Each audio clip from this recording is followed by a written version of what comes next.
Robots Radio presents Fresh Tomatoes, the movie podcast. I'm not usually a hat fan, but wow.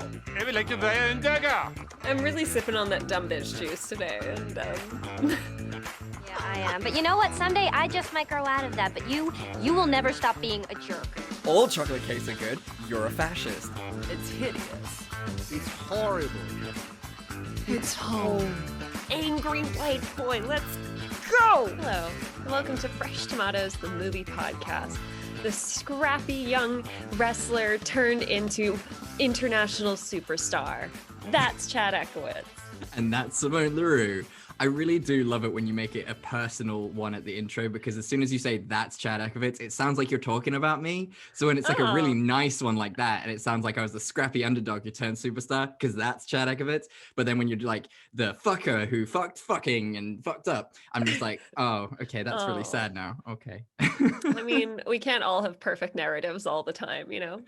And that's what good storytelling is about, which is exactly what this podcast is about, isn't it? It's about good storytelling, the best movies, and how they do it, right? Storytellers, really professional reviewers. We both have master's degrees in screenwriting and film.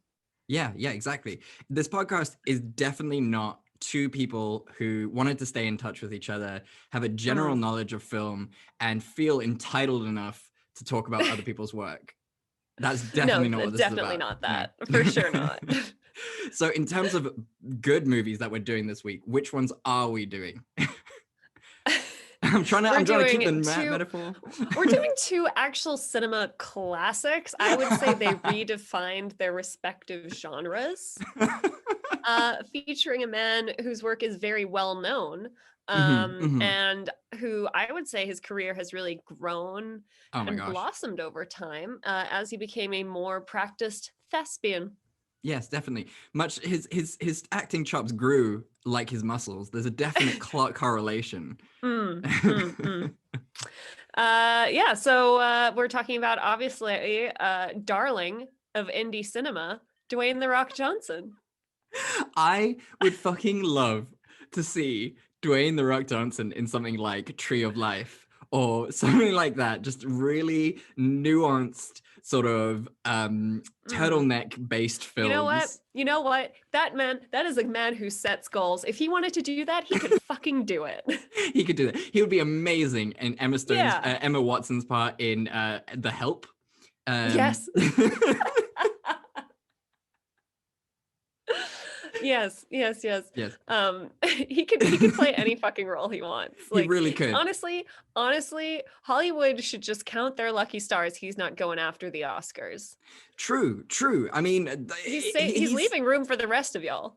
Yeah, exactly, because he could just cherry pick whatever part he wants. He's that good, and he's that charming and lovely. Exactly. There is nothing anyone can do to him.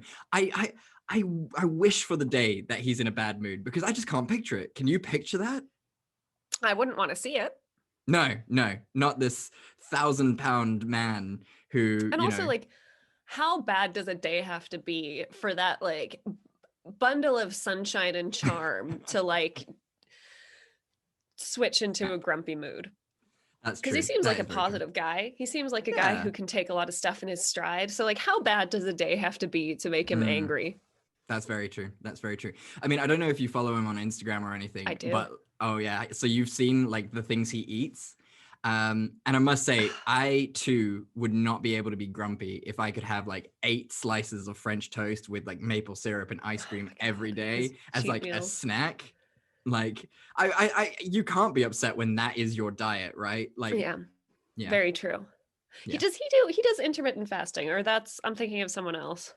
I'm not too sure. I'm not too sure on his diet. He does. I think it's like Terry Crews or something who does intermittent fasting. Yeah. Good Lord. Okay, well, I mean, it's working for him, clearly. Clearly. So we're not doing 2 of The Rock's newest movies. No. We wanted to go really into the archives this week and do movies in the early years of The Rock, when today's Rock could eat that version of The Rock. Yes. So we are doing The Scorpion King and The Tooth Fairy. Very wide genres. Yeah. Well, we wanted like the full spectrum of his acting from back in the Yes. day, right? Yeah. I wanted to ask you actually, because you mentioned this earlier. You said, they span the genres and everything. What genre would you put Tooth Fairy in? Is it sci-fi? Is it rom-com? Is it sci-fi rom-com? Is it fantasy? I What is would it? say fantasy comedy. Is Yeah. it romantic? I have a lot of feelings about the romantic Okay. relationship in this movie that I will get into. Are you talking about the gaslighting? Because I think you're talking about the gaslighting. I'm talking about so many things. Everyone sucks.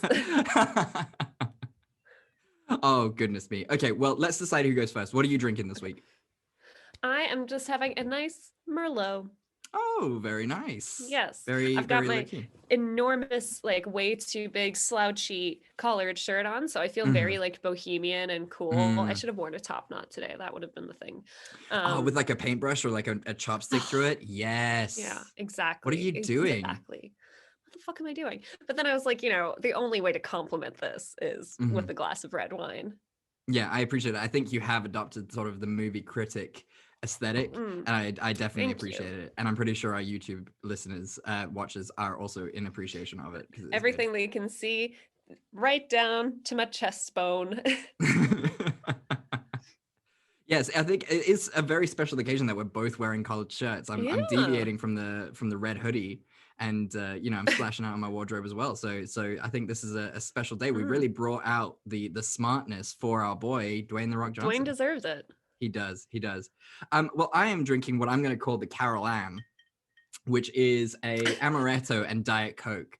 Now, the reason I call it the Carol Ann is because I can just imagine a 75-year-old New Yorker woman, landlady, who drinks this called Carol Ann, and she's just like, hey, where's your rent money? And she's just smoking while downing an amaretto and Diet Coke at 4 p.m. Just, hey, you're late on your payments and I have to go to bingo.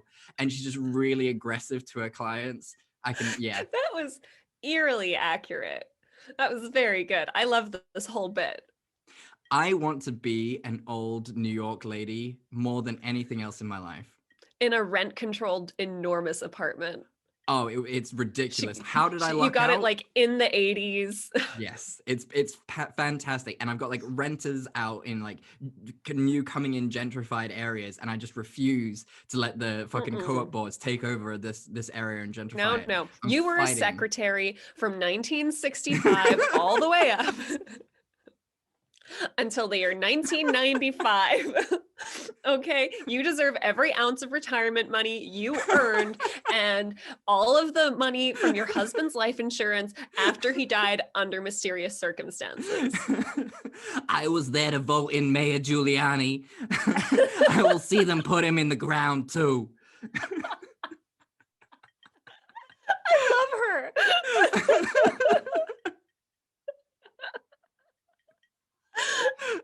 Oh my god, who is she? Tell me more. Oh, we love Carol Ann. Carol Ann is our favorite. I'm definitely going to write her into the Halloween script this year, without question. She has to be a feature. Please. Oh, I love her. Okay, so mine's 15%. I don't know how Merlot fares. Probably similar. Why don't you go first with Scorpion King? Okay, yeah. It's short. We'll get into it. But yeah, okay, I think that's fair. All right, here we go. Long ago, when there was free tribes still roaming the world, an alliance was formed between said free tribes against Memnon, played by Stephen Brand. Memnon was a king who tore through the world, taking lands and destroying the free peoples unless they joined him. He was, for all intents and purposes, a tyrant. So, the last of the free tribes joined together to try and defeat Memnon and his armies. In doing so, they decided to hire a group of assassins, the last surviving members of the Acadians, led by their head assassin, Matthias, played by Dwayne Johnson. They paid the Acadians in blood rubies to go kill Memnon's sorceress, played by Kelly Hu, because, so they believed, if the sorceress died, Memnon would be completely lost and would fall.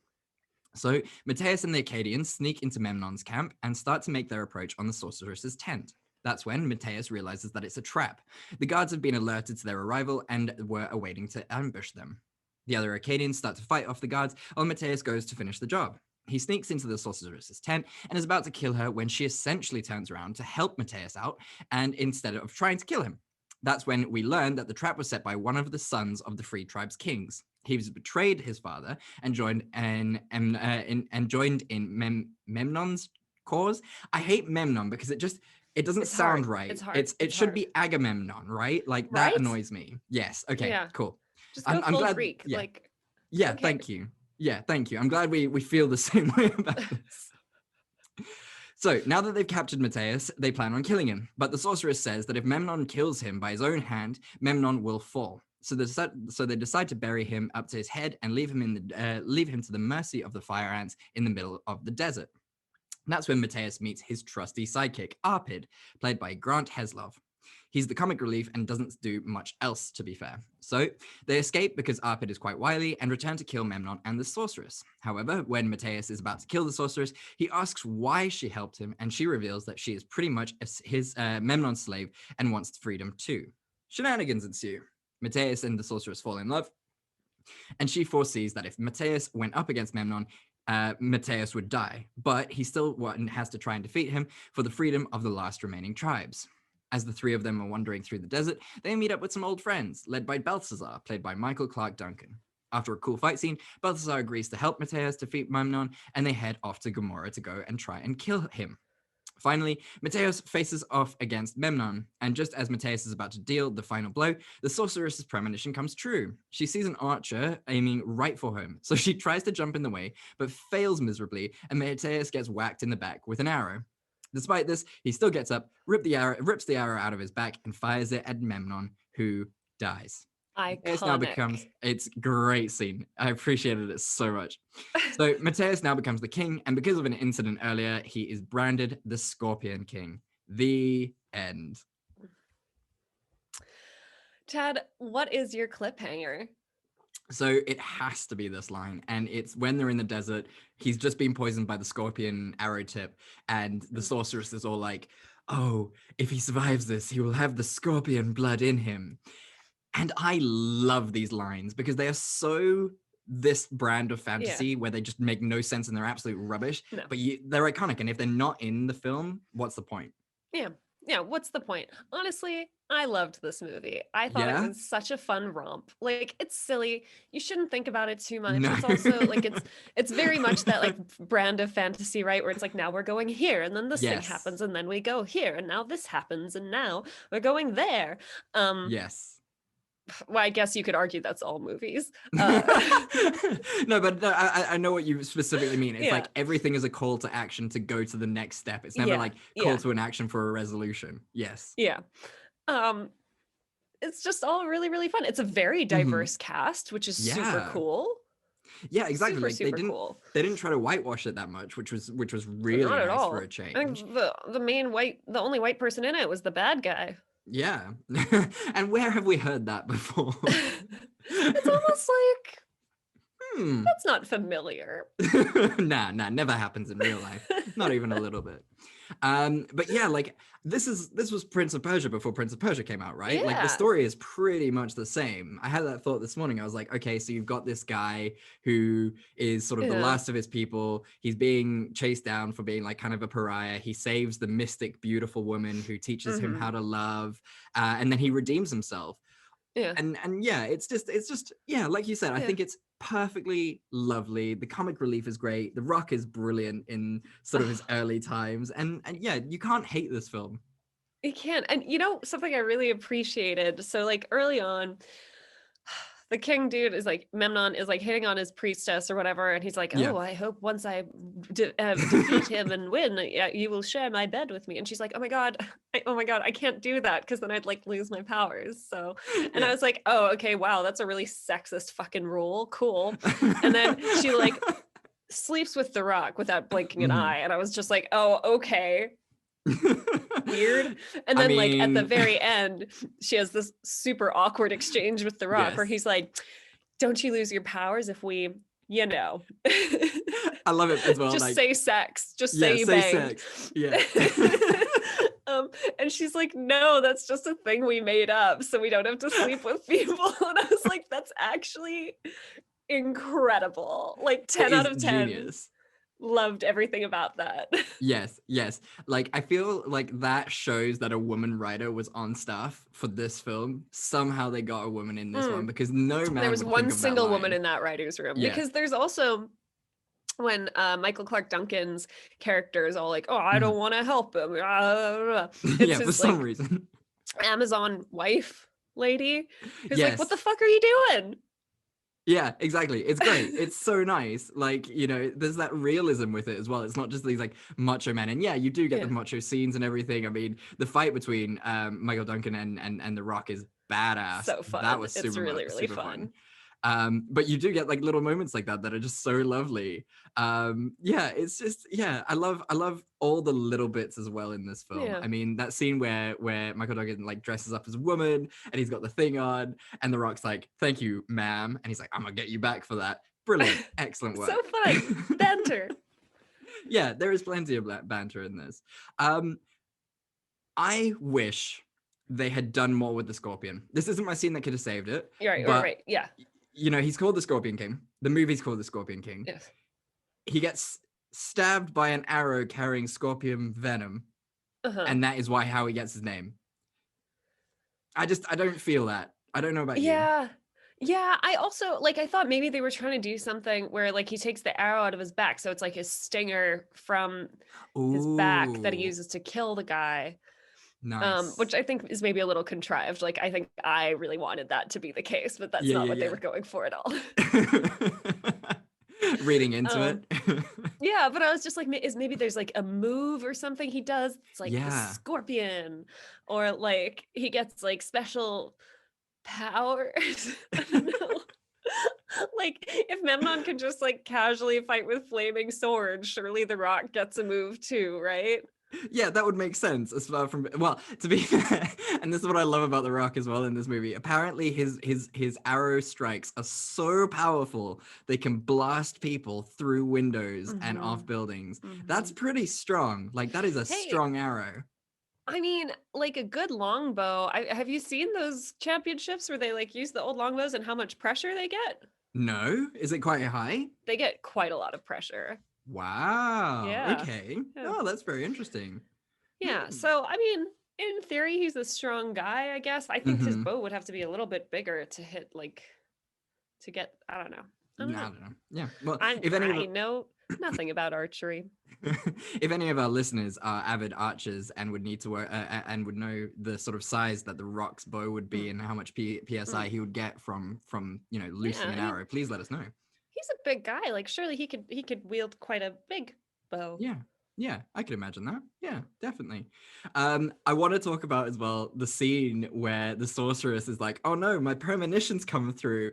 Mateus runs over and kind of shifts him into the arrow, right? Like, she doesn't do anything in that situation.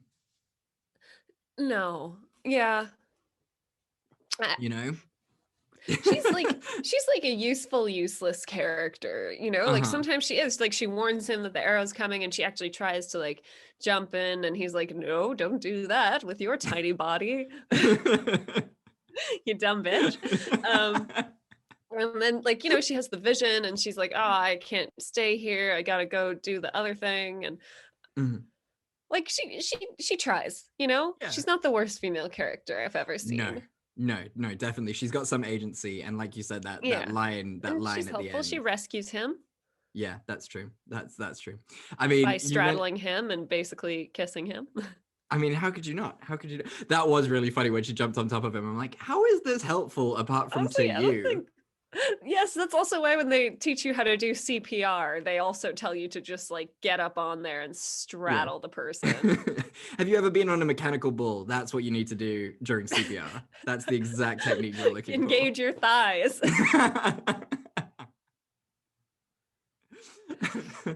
So is there anything else that you particularly didn't like about it? Because I know we could sing this film's graces like the end of the world. Not really. I mean, like, is it the most amazing action movie I've ever seen? No, but like the world building's kind of fun if you don't think about it too much. The fight scenes are pretty fun if you don't like actively go, "Wait, but he was there and there was the thing there, now they're there." Don't do that. Yeah, the continuity is a bit janky to say the least. it's certainly not something that was considered very highly. But overall, like, it's a fun, silly action movie, you know? Yeah, yeah. I will say, like, I don't want to say it's better than the second Mummy film, which also features the Scorpion King, but it's akin, I would say. Like, they're comparable. Okay. Definitely. You know, you haven't seen the Scorpion King, have you? You're not a very avid Mummy fan. I mean, I made you I watch the don't third care one for for the the Mummy. podcast. I don't understand that. That really confuses me. I'm perplexed by that. I'm not gonna lie. I don't get it. Like, I like Brendan Fraser. I just don't love him in The Mummy. Look, each to their own. It's just like, I thought that was our childhood. You know, you and I agree on a hell of a lot of things. Yeah, I think but- our only sticking points is sort of like The Mummy and Scott Pilgrim Saves the World. Which you clearly have so much contempt for. I should give it another shot. You're right. I should give it another chance. I watched it once and I was clearly in an uncharitable mood. Yeah, I think with over 3 years of bad movie watching behind your belt, I think you'll be a little bit more kind to it now. Should that be our next episode, the Second Chances episode? Oh, well, that's it. Yeah, definitely. I think that's a good shout for the next time we do like semi-good movies. Yeah. Yeah. So what's your scene that could have saved this then, if there is one? You know, I don't really have one. Like, this Mhm. movie did everything that it was supposed to do functionally. Yeah, I actually have zero complaints. No notes. Oh, that's lovely. Yeah. I'm sure the directors would be well happy to hear that. Just I know over the that moon. they've been listening, just taking notes this whole time. Yeah, exactly. Just work on your continuity, but story-wise, Oh, yeah. gold, pure Yeah. gold. Oh, Yeah, God. Yeah. For me, you said Mateus didn't have a story arc, and that's kind of what bugged me. There was Yeah, no that's true. redemption. There's no lesson That's true. learned. You know, Especially like he loses his brother at the beginning, Mhm. and that's kind of it. Like, he's not really, Yeah. he doesn't take a moment to grieve. He's not like fueled by rage that he has to No. overcome. Like, he No, just sort of exactly. carries on. Yeah, and it's really weird because, you know, there's a lot you can do there. I mean, he's the last Akkadian. So, you know, there's a lot of Yeah. sort of emotional baggage that comes with that. I mean, God, Doctor Who has been working off of that for 40 years. So to put it into a 2-hour movie, you've got stacks on stacks of content there. So I just would have really liked to see him be like, oh, I've lost my family, I'm all alone, I'm the last Akkadian, blah, blah, blah. And then at the end, everyone's like, oh, well, you've got a new family now. You're the king. Yeah, And, true. you know, yeah. Yeah, That he's would've got been his cool. little found family. Yeah, exactly. And that would be really nice. That's a really good message, actually. Your family is the family you choose. Yes. Yes. Yeah. Would you watch it again? Probably not. No? Okay. Like, I wouldn't say no. Like, I wouldn't like go out of my way to avoid it, but I also like wouldn't go out of my way to seek it out. I'm not Right. super interested in watching any of the sequels. Oh, yeah, there's 3, isn't there? I thought I There's saw. many. Yeah. It's disgusting. Yeah. And like, you know, I'm just like, I'm happy with this experience. I've Mhm. lived it. I've done it. I'm glad I watched it. Mhm. I can let it go. Okay, that's fair enough. What about you? I disagree with you on this one, to be fair. Wow. Yeah, shocker. So I would add this, like, if I'm gonna have a Mummy marathon, and this is when I would watch it. With this, you know, Mummy 1, this, Mummy 2, and then Mummy 3, and then end it there because the Tom Cruise Mummy does not count. It's not a film. We don't Right. acknowledge it. Oh, okay. Sure. But I do feel like this is something that you could add into it to just give, you know, the Scorpion King a little bit more flavor, a little bit more, little touch up. Yeah. Okay. Sure.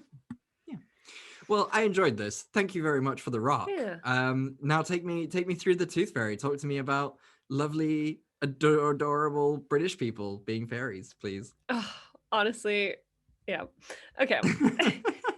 Look at this smile. For those people who are not watching the YouTube video, Simone's smile is just so elated right now with this film. She looks unbelievably happy. I had a good time. Okay.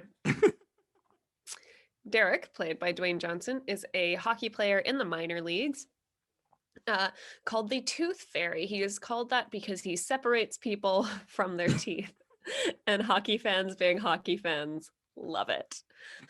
He is currently dating Carly, played by Ashley Judd, who has 2 children. Randy, who's about 13, played by Chase Ellison, and Tess, who's about like 5'6", played by Destiny Whitlock. Things seem to be going okay, except for during poker night. Derek needs a bit of extra money, so he steals Tessa's Ooh. tooth fairy money. When she's looking for it later, he almost drops the truth bomb that the tooth fairy isn't real, but luckily Carly saves the day and she's like, "What the fuck, dude?" and makes him sleep in his own place. He then gets a summons from the tooth fairy organization. He suddenly sprouts wings and he is transported up to Tooth Fairy headquarters. There, he meets Tracy, played by Stephen Merchant.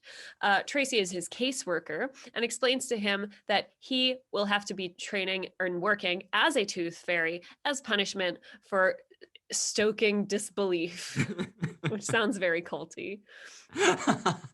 He meets the head fairy, Lily, played by Julie Andrews, who, because she's so irritated with him, actually makes his sentence 2 weeks. And they make it very clear that if he reveals that he's a tooth fairy or he doesn't fill out the job, then they just keep extending his sentence basically forever.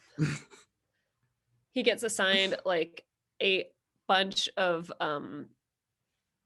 gadgets and stuff, like being able to shrink, being able to get really tall, being able to chase away cats, being able to simulate dog barks, being able to remove people's memories, all this stuff. So there are some growing pains at first. He's really struggling with it. He's really fighting it. But eventually he hits a point where he decides to embrace it and work on himself and actually try for once and stop being so jaded and feel like dreams just never work out. So he starts also training to be better in hockey so he can move up to the big leagues again. He is helping his friend Tracy, his friend slash caseworker Tracy, be better at tooth fairying so that he could also become a tooth fairy one day, maybe. He's bonding with his girlfriend's kids, specifically Randy, who's a bit of a tough nut to crack. Things seem to be going really, really well until he's at a giant hockey game and he chokes right before he could score a big goal. Everyone's really mad at him. He feels like garbage. He gets back and kind of loses his temper with Randy. Randy throws a fit. Carly's really unhappy with him. She breaks up with him. And then Tracy comes and is like, "Oh, hey, you need to do this job." And then he's really mean to Tracy too. Oh no, what's gonna happen? Basically, he realizes that like the magic's in him all along. He needs to actually try to be able to accomplish things. He can't take failures so hard. So he wins a big game. He manages to make friends with Tracy, who wasn't really that mad with him anyway. Tracy did just see it as a cry for help because he's an incredible caseworker. He reconciles with Carly and Lily and Randy. He takes Randy to a talent show, helps him like impress a girl and play guitar. And yeah, he asks Carly to marry him. He decides he actually wants to stay on as a tooth fairy, but like that's not really a thing, but he still stays friends and he lives his best life from then on out. The end. The end. So what's your cliffhanger for this bad boy? Oh, it is absolutely going to be this one. And it's Julie Andrews being a fucking queen, being like, "Why are you interrupting me? Why is it just because I have wings you think you can interrupt me?"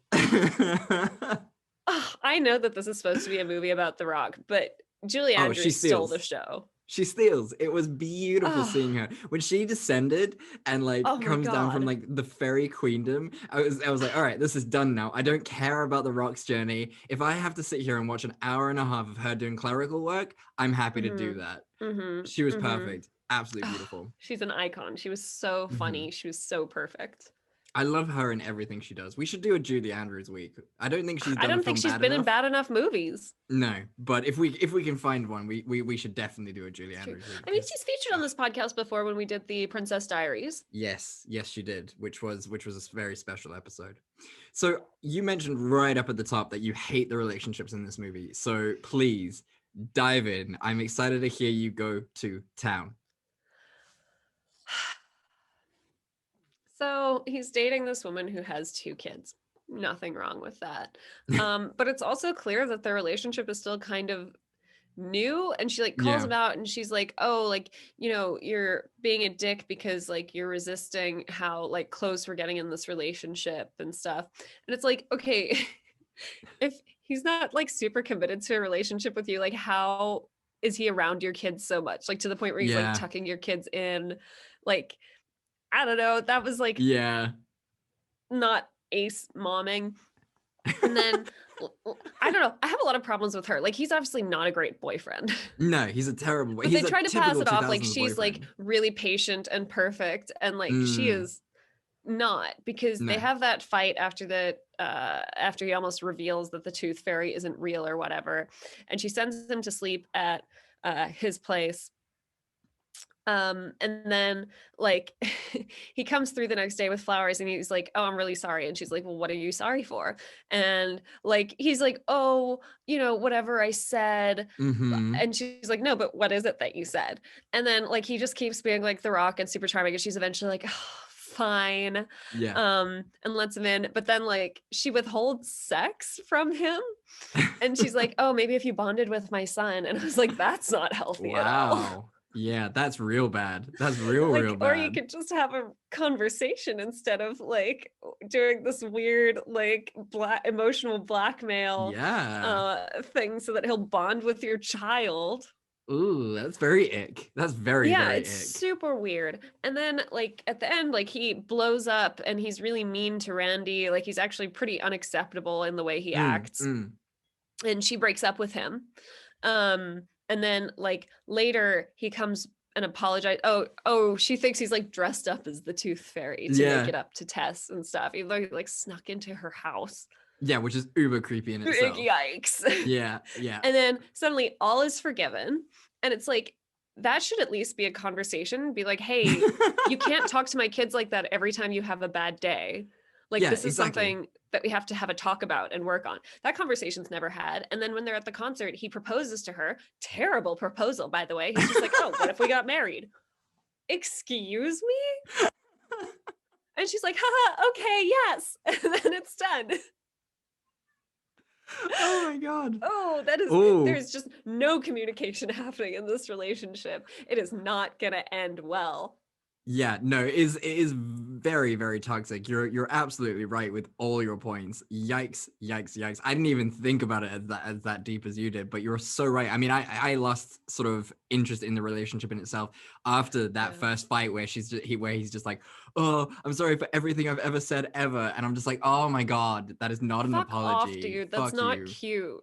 Yeah, and then again when he's like in the jail and she bails him out of jail. Also, I forgot super about chill. That. Yeah, I forgot about that. She did not have a conversation about that with him at all. He was just like, oh, I can't really tell you what I'm up to. I'd be like, oh, so you're on drugs.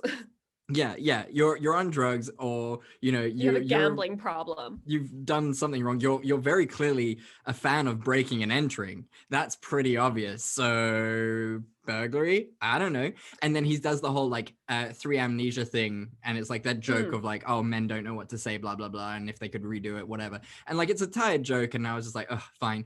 But like he does that, and I was just like, well, cool. That's so you're awful. She sucks. This is all. I'm done with you, people. Yeah. No, she's not an amazing mom or girlfriend. No. Although again, this is the problem with The Rock. He's just so damn charming all the time. When he finally bonds with Randy and they're playing poker together. That was really nice. God damn, that was a very sweet moment. Yeah. And he is like, he's super cute with Tess, where he does like the Dracula thing. Like that's very cute. Yeah. Do you know what I want to see? I want to see a Jackie Chan Rock babysitting movie where they're like gay dads together. And they're just like working it out. They're just like, they've adopted like a 6-year-old little girl, and they're just like, they're trying to work it out. They've had to turn the second gym into a nursery, and but they're really also secret agents. Yeah, and they're also secret agents. Of course, they're secret agents.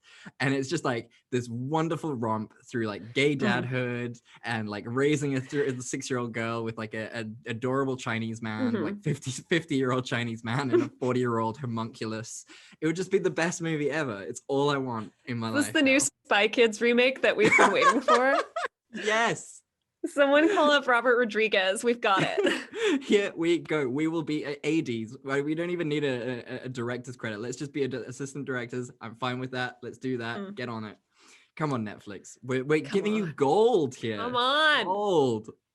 So is there anything that you particularly really enjoyed about this one? I thought Stephen Merchant is so funny. He Mm-hmm. kills every single scene he's in, and he and The Rock vibe really well off each Yeah. other. So Yeah. all of their dialogue was super funny and super natural. And Mm-hmm. like, yeah, they were just on. Like, he's so good. Yeah. I loved every single scene he was in because he was just so funny. He is a really good actor, and he's got that really nice little sort of dry British humor that just works for Yeah. situations like this.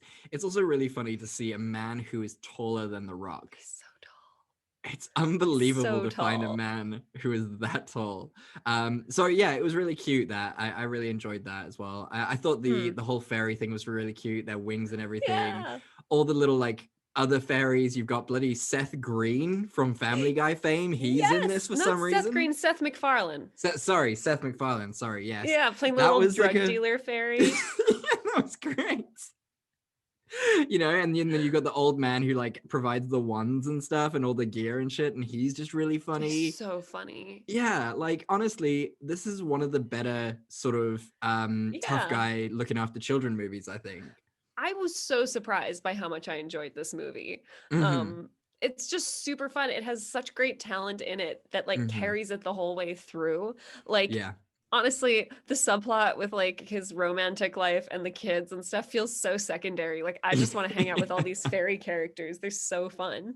Yeah, absolutely. Absolutely. Let's do more of that. Like Tooth Fairy 2, he's just back in the Tooth Fairy land and he's just having the best time and we just get to see more of that. Like let's screw everything else and all the side Exactly. stories. I love also, the whole The Rock is old kind of vibes because even like okay, if cool, The Rock is maybe like what, 32, 33 in Yeah, this? he's not that old in this He's not movie that at old. all. I mean, but crazy enough, The Rock has just aged backwards. Like, I swear to God, he looks Yes. better now than he did.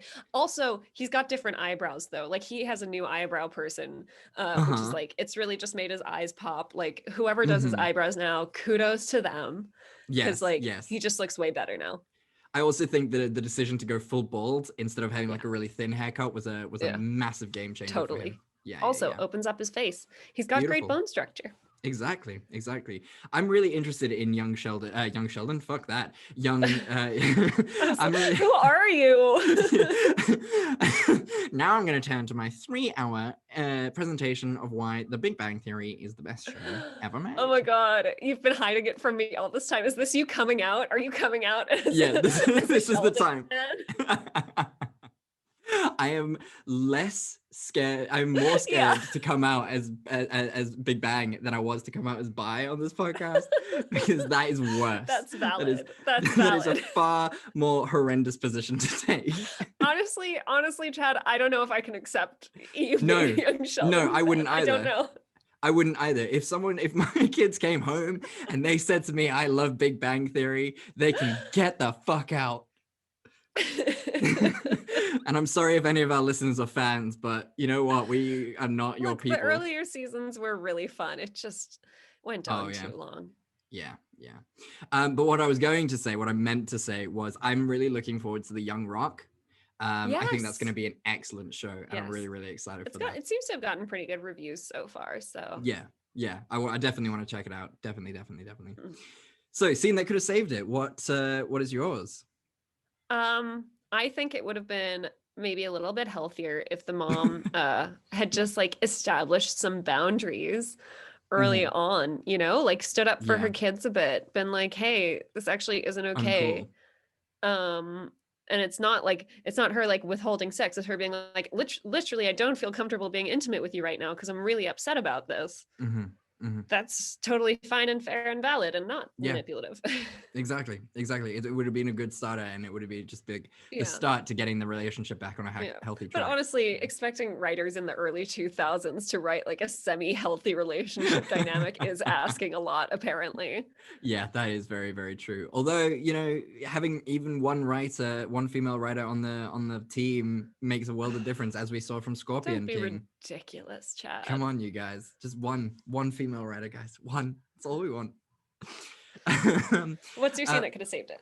I just want him to ask for forgiveness. At no point is he like straight out, I'm sorry, please forgive me. He's always, it's the typical 2000s way of, I'm going to rectify this with comedy and with actions and never actually simply asking for forgiveness. I'm never going to acknowledge the wrongdoing that I did and the hurt that I caused. Yes.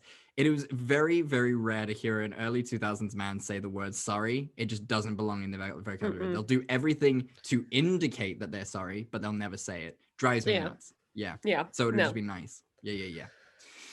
And would you watch this again? Maybe just for Julie Andrews and Stephen Merchant. Having like an English marathon or a Julie Andrews marathon. She's so flawless. I love her so much. She's a queen. She's the queen bean. Love her. Yeah. I don't know. Yeah, I kind of agree with you. I feel like if I'm gonna watch an action hero sort of looking after children, it's gonna be. Is it still The Pacifier for you? Oh, I was gonna say Spy Next Door. Everyone else can suck it. Like there is like no film as good as Jackie Chan being a dad. It's perfect. Fair. I did enjoy The Pacifier though. Just remind me of which one is that? That's Vin Diesel. Yes. And he's teaching the older daughter how to drive, and she's terrible at it. Yes. Great. Did we not cover this for the podcast? I feel like we definitely did. I feel like we did, or we've spoken about. Yeah, I'm sure. Like early days. We're talking like early days. Yeah. I think we did. Yeah. We should maybe have a list or something of all the movies we cover. Don't worry, I'll get on it. Another Excel spreadsheet. I've got like a 10 things of Excel spreadsheets just for different aspects of this podcast.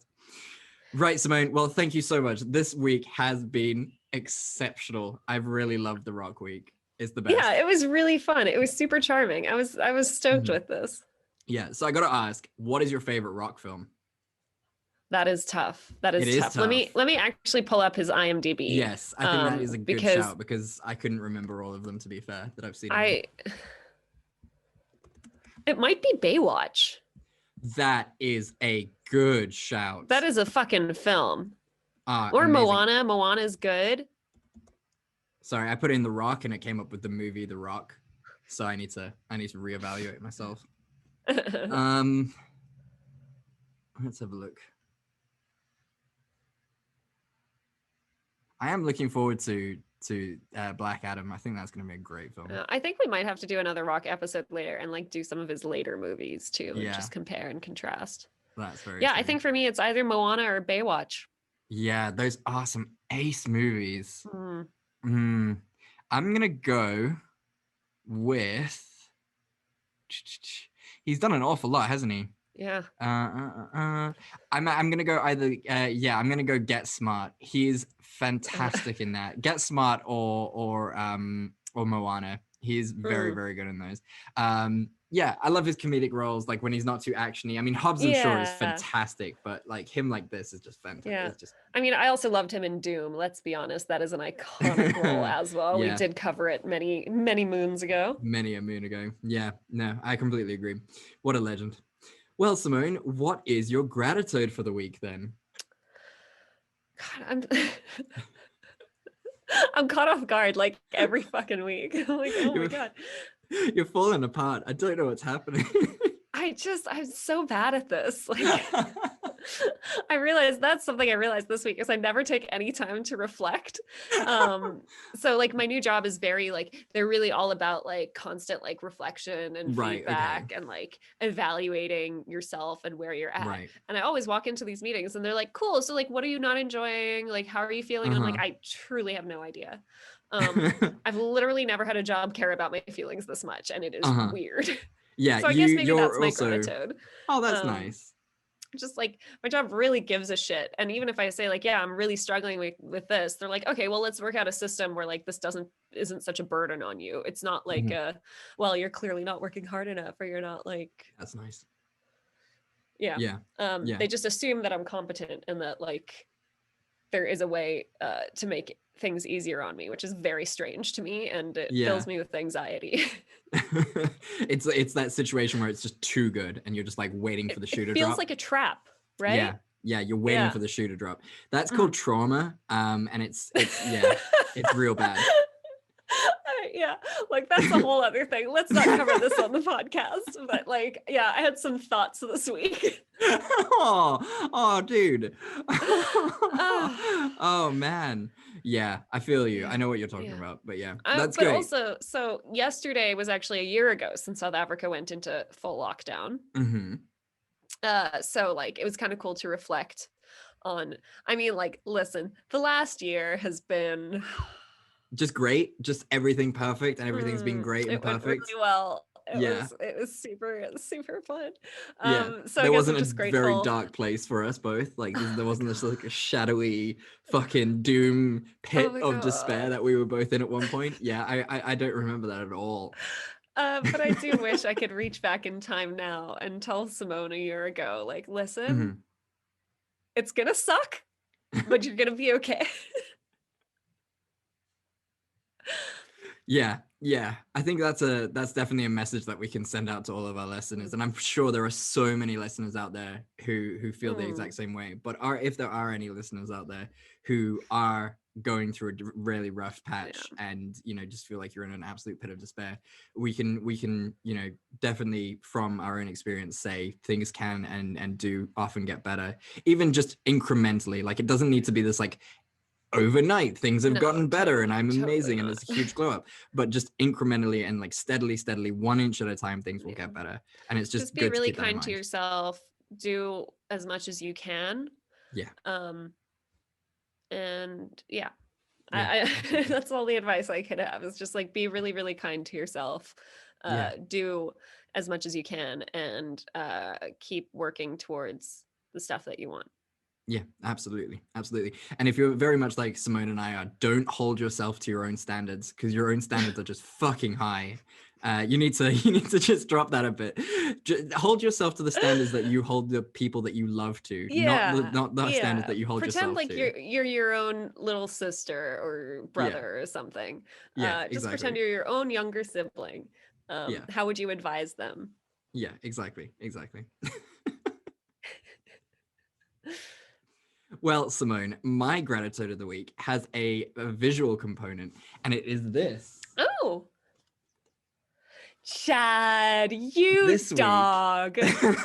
This week, I purchased the Dark Hearts anthology, which, as you can see on the back of it for our YouTube viewers, says the word Simone Leroux, because she features in this wonderful compendium. Her story is on page 150, if you wanted to know, and I will now read it to you. No, I'm joking. But seriously, guys, go out and get yourself this wonderful anthology. It's the first published thing that Simone has ever written, and it's the first of many to come. And I'm so proud of this lady, and it's amazing to know a published author, and it is so cool. And I'm so grateful to have an actual famous person in my life, a famous writer in our midst, and I'm just really grateful for that. Stop. That's really nice. I love it when you get compliments, because you just like I don't know what to do. Like a turtle, you just turn into yourself. Oh, no. Well, I'll save you from this. Simone, Thank I had you. an idea for next week. Please. Okay. This is something which I feel like I don't know why we've never done this before, but I'm thinking Space Week. Ooh, space. No one can hear you scream. No one can hear you scream. Why have we never done space before? Space. I do love space. I'm not the Me hugest too. sci-fi fan, No. so maybe that's why. But Maybe. I tolerate. Yeah. I can get into it. Mm-hmm. Okay, well, look, I don't know why I'm justifying this. I've chosen 5 films to go through. Oh, so, I mean, and okay. and some of them are not sci-fi strictly speaking. Okay. So, I mean, I think you might lean they're in towards those, space. but let's Okay. see. Okay, so I know this one you're absolutely going to veto and say no, so I'm going to get it out of the way first. Okay. Dracula 3000. Get it out of the way. That's in space. Yeah, apparently. I don't Okay. even. Okay, I don't know much about it, so I'm curious more than anything. Then you have 2036, Origin Unknown, which I just kind of found. I don't know very much about it. No. Then you've got the Cloverfield Paradox, which is the 3rd film in the Cloverfield series, which I haven't seen. I don't know about you. I have seen Uh, it. I really okay. liked it, so I'd be keen to cover You'd it be because I keen. feel like it got a bad rap. Okay, cool. I'm interested in that. And then we've got The Space Between Us, which is like a space rom-com love film. Oh yeah. Yeah. I mean, okay. And then finally we've got Planet 51, which is that animated film, which I thought was fucking adorable, and I absolutely adored it. It's the What one was where a Planet human comes to an alien planet, and he's the alien, and then like Yeah. everyone's Oh, having it's like a little fucking kiddo movie. yeah. So yeah, Okay. completely your Well, which one are choices. you most keen on? I'm low-key keen on Planet 51. Okay. Let's do Planet Okay. 51 then. Yeah, and do you want to do Cloverfield? Let's do Dracula 3000. Oh, I'm very no. curious. I'm very Oh, curious. okay. Oh, what a weird week. Right? Yeah, it is. All right, Dracula 3000 and Planet 51. This is Because I feel like I don't know how 10 Cloverfield Lane did, but like I feel like maybe we could just do a Cloverfield week one week. That's actually very true. Yeah. That would actually be pretty cool because Yeah. after the first one, it kind of just spiraled, weirdly enough. Hey, no, 10 Cloverfield Lane was really fucking good, actually. I loved it. I thought it was brilliant. So yeah, we'll see. Well, guys, thank you so much for listening. We really, really do appreciate you and everything that you do. Please go pick yourselves up a copy of the Dark Hearts anthology. Support our girl. She deserves it. This is a big glow up. Okay. And what have you guys been watching this week? What are you excited for? What did you think of the Scorpion King? What did you think of the Mummy films? Are you fans? Are you not fans? And let us know how you just generally feel about Egyptology, about space, about anything you want. Just come chat to us. We love it. And where can they do that, Simone? They can talk to us on Facebook or Instagram at Fresh Tomatoes Podcast, on Twitter at Fresh Tomatoes MP. They can email us at freshtomatoespodcast@gmail.com. There you have it. And as we say at the end of every week, we love you and there's nothing you can do about it. We love you and there's nothing you can do about it. Bye. Bye. How dare you?